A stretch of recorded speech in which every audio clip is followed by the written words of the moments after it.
everybody, and welcome to the next Powbox Secure session, which is about shiny object syndrome, ensuring your security puzzle is complete. I'm Chloe Bowen. I'm a product specialist here at Powbox, and I am here with Kurt Hagerman. I'd like to thank our sponsors again, HITrust, Goodwin Law, Beyond LLC, and HIPAA Ready. Feel free to submit any questions for Q&A, which we'll get to at the end of the presentation. You see the option to ask a question or also engage in the chat when you're not in the full screen mode, just so you know. Any questions that we don't answer will follow up with a written response that we will email out to all attendees. So feel free to ask anything that you want. We will respond to you. So a little bit about Kurt. Kurt Hagerman is a principal cloud security advisor for Oracle, supporting Oracle's cloud infrastructure and applications. Previously, Kurt served as a cyber strategy advisor at Coalfire, and he was the chief information security officer for Armor, which is a cloud security company, for 6 years. Over his 30-year career, Kurt has held a wide range of positions encompassing many IT and security disciplines and has conducted hundreds of security reviews and audits across a number of industries, including the healthcare industry. So without further ado, I'd like to welcome Kurt. Thank you so much for joining us. Thanks very much, Chloe, for the nice introduction, and welcome everyone. I know this is kind of the new way of doing business. It's a little weird for me. I'm used to doing more in-person presentations, so hopefully this goes well and everybody enjoys the content. So let's go ahead and get started. So, building a security program, I like to say is like assembling a puzzle. The challenge is that as opposed to a puzzle where once you dump the pieces out on the table, you can organize them and they don't change. Unfortunately, the cybersecurity puzzle keeps changing due to the constant changes in the threat landscape. Your business is also likely changing more rapidly. New services, new delivery methods, new platforms, and that's also requiring your security program to become more agile to keep up. The risks your organizations face, as well as its appetite for those risks, are also likely changing. So you have to continually keep up with what the business sees as important to protect and what they're worried about, and make sure that you're dealing with that as well. So all of this really necessitates the regular review of the puzzle pieces to ensure you're doing the right things to protect your environment. So given all the backdrop of all that, you got a lot on your plate. And the security industry isn't really helping. As a matter of fact, I've thought that they are kind of part of the problem. You've got somewhere in the neighborhood of 5,000 different security vendors selling somewhere, in the neighborhood of 10,000 tools or solutions, as they like to call them. And that doesn't even include all the public cloud vendors who keep rolling out newer and more security tools as well. So, all these security vendors adopt these pitches that they're an easy button for your security. We're going to solve the latest and greatest problems. I remember back right after PCI came into being, at the first RSA after that, everybody had hastily assembled banners that they had up in their booths saying how they solved PCI problems. And it was kind of amusing to walk around and ask them, well, gee, how do you do this? And you found out that maybe they helped you address one or two of the controls, but that wasn't what they were telling you. The other issue is that we all are unique and we all have unique problems to solve, right? No two industries are the same. No two companies even in the same industry are really the same. And we're being marketed to as if there's this these solutions are appropriate for everyone. The other thing that I've seen recently, in the last couple 3 years, is the liberal use of the terms AI and ML, right? Artificial intelligence and machine learning. Before that it was next gen. I think next gen is still a buzzword. So what are we gonna hear next?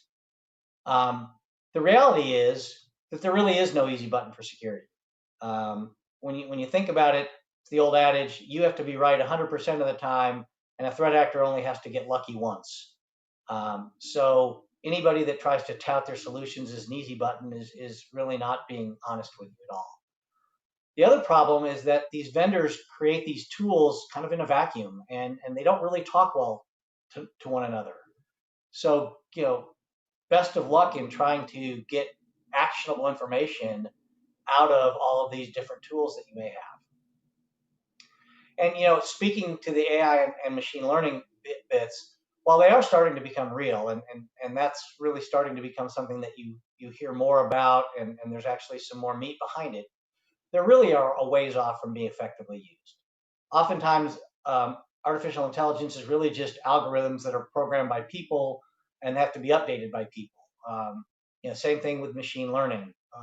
The algorithms behind that are generated by people, and they learn from what they see, and so they are getting better. But I be wary of those terms. And the last piece really is there's lots of non-obvious feature overlap. When you think about all the different categories of tools that are out there, and then the tools that are within those categories, there's a lot of tools and solutions that try to do more than what they were originally planned to do. And so you get a lot of overlap. I find that also especially true in the public cloud space. Vendors keep releasing more and more security tools, and it's kind of like a competition internally between all their different teams to come up with what works and what do customers want to buy and what sticks. So it's very difficult to sort through all of this stuff as part of the security industry.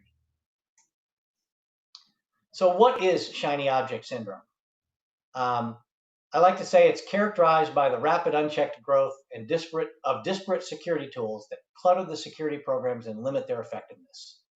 So I love this graphic of the messy wiring closet that I'm sure all of us have at one time or another either had a hand in creating or had to try to clean up. And that's really what happens. Is I think I kind of want to pose some questions, and obviously we're not going to have a poll or anything, but I want you to think about it. How many of you have more than 10 security tools in your organizations? 20, 30, more than 30. And of those, how many do you feel you're effectively utilizing and actually have the staff to manage? A third of them, half of them?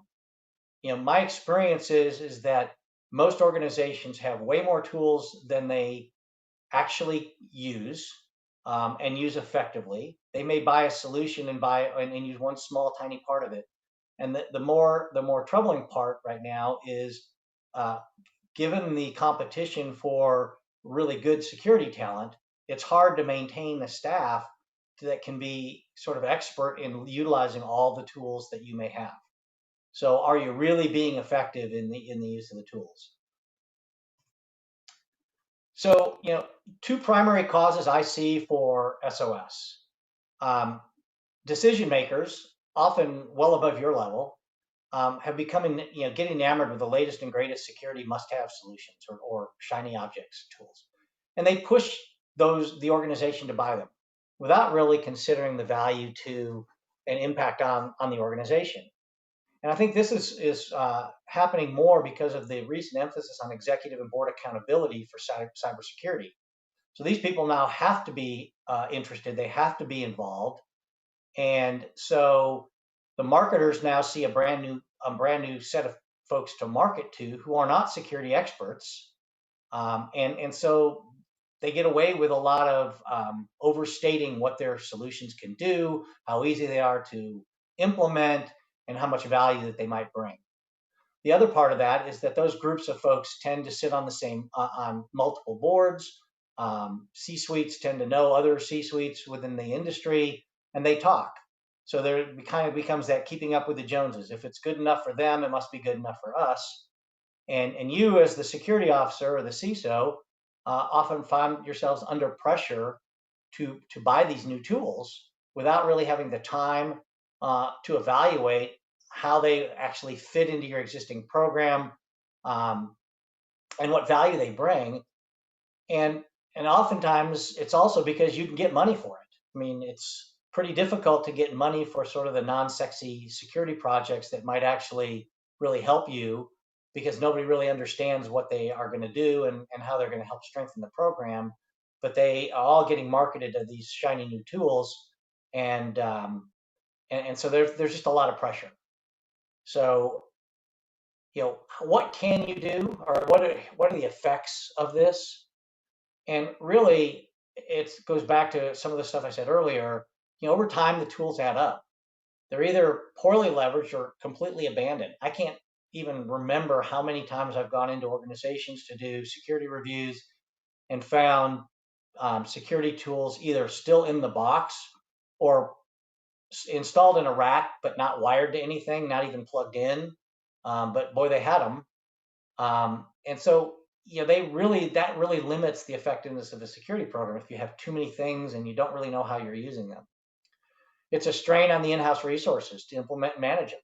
So you have all these tools, but do you have the staff, and does the staff have the time to properly implement them, keep them updated, tune them, do all the things that need to be done from a maintenance perspective to make sure that the tools are effectively doing the job that they were meant to be done, that they were meant to do.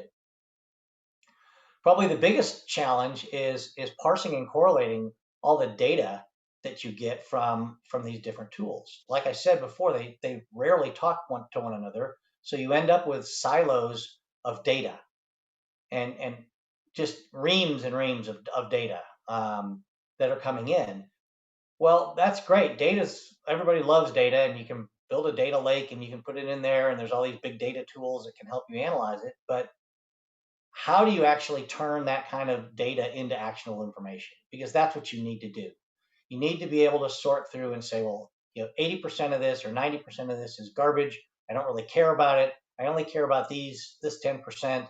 How do I extract the 10% out of each of these tools and then correlate and combine that to get a real picture of what's happening with the security posture of my organization? And what it finally really results in is a security program that looks really good from the outside, but internally it's not so good. It kind of suffers from internal rot and leads to a false sense of security, right? It's kind of like it's like the guy that wants to drive the fancy Porsche or high end sports car, but doesn't have the money, so he gets buys an old one off the wrecking yard, fixes up the body, and it puts it over the top of a lesser car. So it looks good, but it really doesn't run very well inside. So that's the risk that we all run. We've got these programs that really look good, but they really are not effective in helping you out. So what can you do to combat this within your organization? I think the first thing is to start with a holistic security vision. You as the security officer have to understand what it is you're trying to accomplish. You need to understand the business's goals. You need to say, get from the business, what is the information that they want to protect? How important is it to the business? And then you develop a vision for how you're going to protect the organization against the risks that they all recognize that they're facing. And then you have to be able to effectively communicate that to the entire organization, starting at the top with the board and the C-suite. And oftentimes what I found is that a lot of the security officers have been put in that position relatively recently because there have been a lot of regulatory mandates that a company has to have and appoint a CISO or a security officer. So they'll look around the organization and find somebody, a lot of folks come out of the technical rank, but they don't really have a grounding in the business, and they don't really understand how to talk in terms that the board or the executives understand. So that's an important thing that you as a security person need to understand is how can I be more effective in communicating this vision to my board members or my executive team? At the end of the day, what they're really paying you for is silence when you think about it, right? No news is good news. If you're not in their office telling them that there's a big problem, then they're happy. Well, so what happens at the end of the year when you're budgeting for next year and you go in and say, gee, I need 20% more budget because there's all these new threats, and this is all the statistics of what we blocked and stopped last year, and they're simply going to ask, well, so why do you need more money? We obviously weren't hacked, so you need to do it with less. So you have to learn how to talk to them in language they understand. Risk to the business. what risk to revenue, how these changes to the security program might enhance the company's ability to increase their revenue or decrease their costs, or more importantly, reduce the actual risk in dollar terms. If X happens, here's the resulting cost to the organization in terms of dollars, reputation, and other things. Secondly, you can evaluate your existing program based on the risks you face and identify the current overlaps and gaps in your security program. There are a lot of risks out there that are sort of theoretical, and you look at the marketing material for a lot of these security tools, and they'll pose these all, and they're real risks. But does your organization do they actually pose a threat to your organization? There are a lot of risks out there that may not be relevant to your organization, or may not be important to your organization, or more importantly, how your organization does its business. How do you handle, and I like to use the word handle, the sensitive data that you have? What kinds of applications, what kind of access to it? So you really have to understand the risks you actually face, and most organizations of any size do a pretty good job of understanding their business risks, and probably you could use some of those same techniques to start looking at the cyber risks that you face and aligning those with the business risks that the company already acknowledges. Next, build a plan to eliminate those overlaps and fill in the gaps. And then communicate this, again, in the language that the board and C-suite understands. I already said this: risk reduction in dollars, increased revenue, brand protection. So if you have the vision and they understand that you've got a vision and they're on board with the vision, and then you come to them with a plan that says, here's how we can achieve that vision and protect the company, and here's what it means to the organization in real terms, revenue, brand protection, those kinds of things, then you're more likely to get the budget for the things that you want and less likely to get pushed into buying things that you don't want. And that's a hard skill to have. It took me a while to figure that out. I started out my working career in investment banking, so I was not really in cybersecurity. This was kind of before computers were a big part of business, and so I kind of understood how they needed to hear news like that. And so as I developed my tech career, I always kept that in the back of the mind. I had a good understanding of the business, and so every time I needed something, I would try to go to them and talk to them in terms that the business understood. And then finally, realize that you won't get everything that you want. You're going to have a big wish list, so you really need to prioritize your asks by how I would suggest by how much risk they will reduce. Right? What's the risk reduction per dollar that you're going to get? I had a friend who was CISO of a fairly sizable hospital chain down in Texas. He took the job over, and we talked fairly frequently, and he said, look, if I can get not the 2 or 3 top things off my list every year, even though I add 4 or 5 things to the bottom of the list, I consider that to be a success. So you have to pick and choose your battles, figure out what's most important that to you and to the organization, and then really push for those things and take it as an iterative approach. You can't. Very few organizations will give you the budget you need all at once. So with that, I think with that advice, I think that helps you complete the puzzle and secure your organization. And also, final kind of my parting shot is, once you've put the puzzle together, you have to go back to the beginning again, because the puzzle changes, the threat landscape changes, your business changes, the risks you face change. So this is not a static, do it once and forget about it program. It's a living, your security program is a living organism, and it needs to be treated that way. It needs to have constant care and feeding and maintenance in order for it to be effective at protecting your organization and keeping your company's name out of the headlines. So with that, I think that concludes my presentation, and I'd like to open it up for any questions. So Yeah, Do we you do have have any a questions? couple. Yeah, we do have a couple questions from the audience, and that's interesting that you mentioned staying out of headlines. That's the second time that's come up today.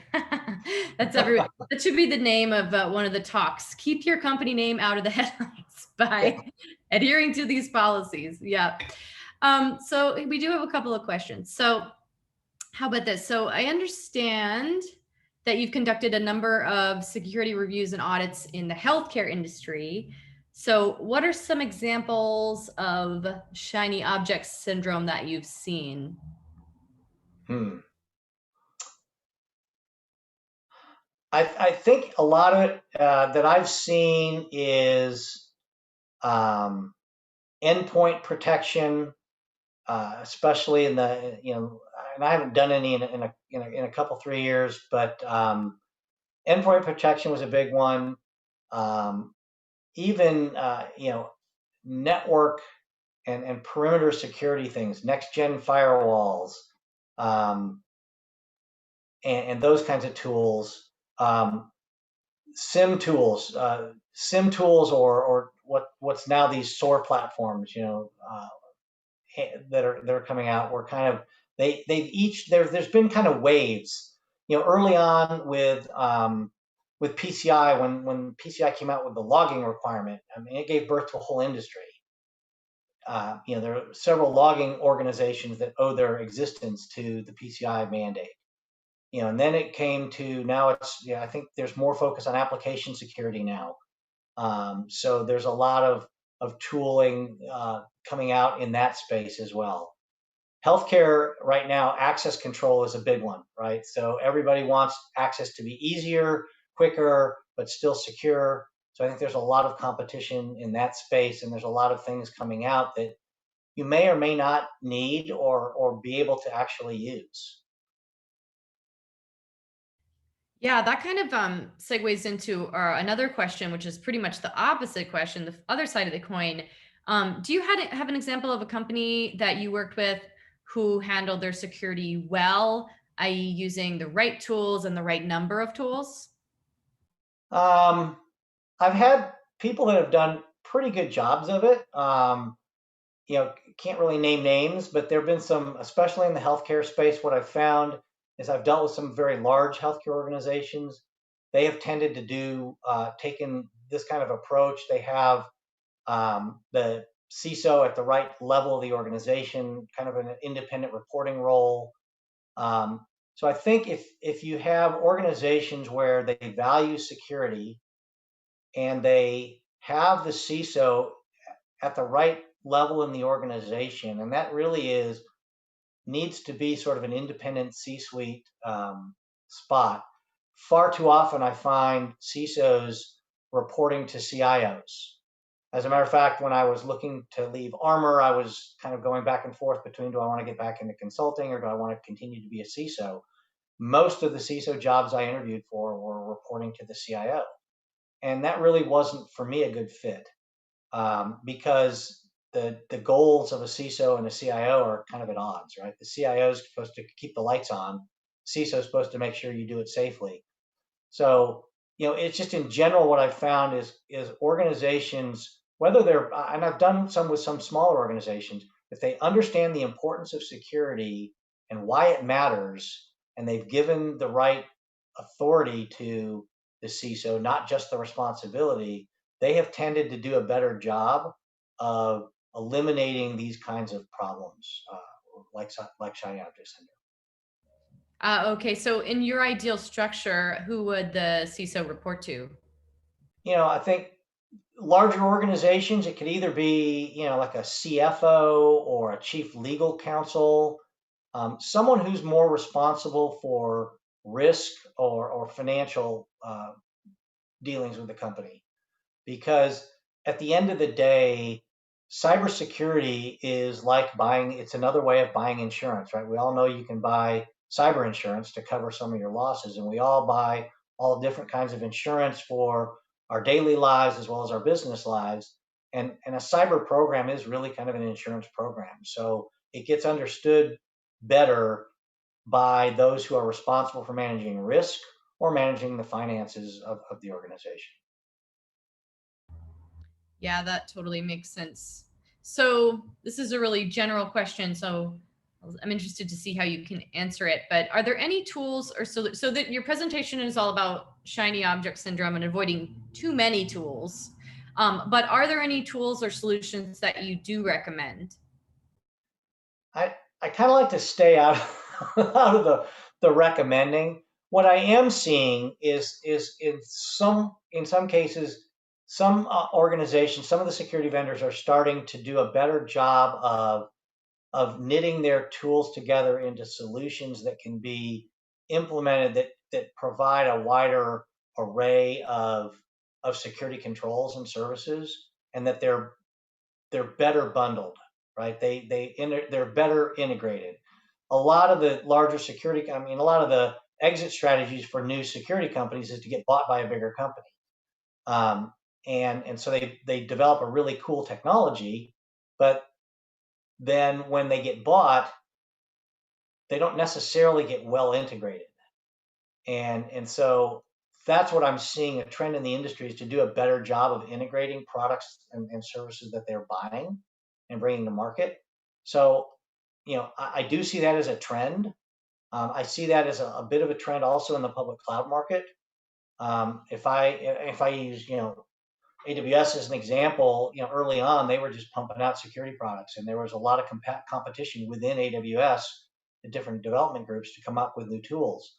Well, there was a lot of overlap, and there wasn't a lot of centralized control. And they have launched recently a kind of a control central for security.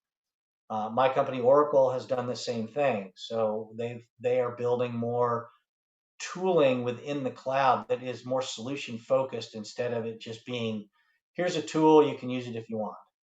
It's more, here's a solution. So I do see that as a trend, and I'd like to see that continue, because I think that's going to reduce the effect of shiny object syndrome. Um, I don't think it's ever going to eliminate it. There's just too much competition in the space, and there's a lot of smaller organizations who don't have the wherewithal to probably sort through all that, or for those of them, the smaller ones, some of these big solutions are actually very costly, and they just can't afford Yeah, that makes sense. At least the trend is going in the right direction. them. Yeah. So let's see. I think we have time for one more question, which is kind of related to innovation. Um, Eventually, when AI and machine learning are mature, how do you see them being helpful with security? I think I see them being helpful in eliminating a lot of the sort of, I'll call them level one and level two security operations tasks, and more automating the ability for for a security program to be sort of self monitoring and self healing, right? So detect a problem, understand what that problem means, and be able to deploy a remediation all automatically without any, in some cases, or with minimal human interaction or human intervention. So I think that because the what they're doing with AI and ML is allowing them to analyze larger sets of data. I think, even again, it's just true with a lot of the larger security vendors and with the public cloud providers, is they collect billions of events a month, and they see lots of different incidents, they see lots of things, and they're able to train these algorithms to do a better job of automating security. Everybody's really jumped on the DevOps train, right? We're seeing infrastructure as code, and all that. Well, if you're not being able to do security as code, you got to keep up. So I think that where that's helping is in better automating security, and then that leaves the security talent that you have to do the more important things that will help move your organization forward, as opposed to evaluating and trying to look at, 1,000 alerts a day on something that could very easily be fixed automatically. Yeah, well, sounds like things are hopefully going to improve quickly, but right now we've got to work with the tools that we have. But thank you so much for helping us today, Kurt, and your useful presentation. And anybody, feel free to write down Kurt's email that he still has up shared there on the screen. And if we had any questions we didn't have a chance to get to, we will write a blog post answering your question after the fact.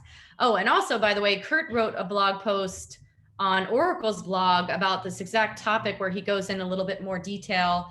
We've shared that on our social media, and I'm sure we'll share it as a follow-up as well. So you can look at that too if you want to know more about this presentation.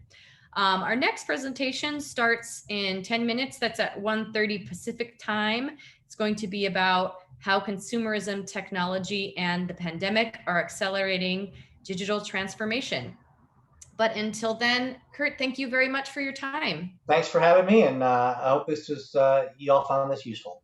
Yes, thank you very much. All right. Bye. Bye-bye.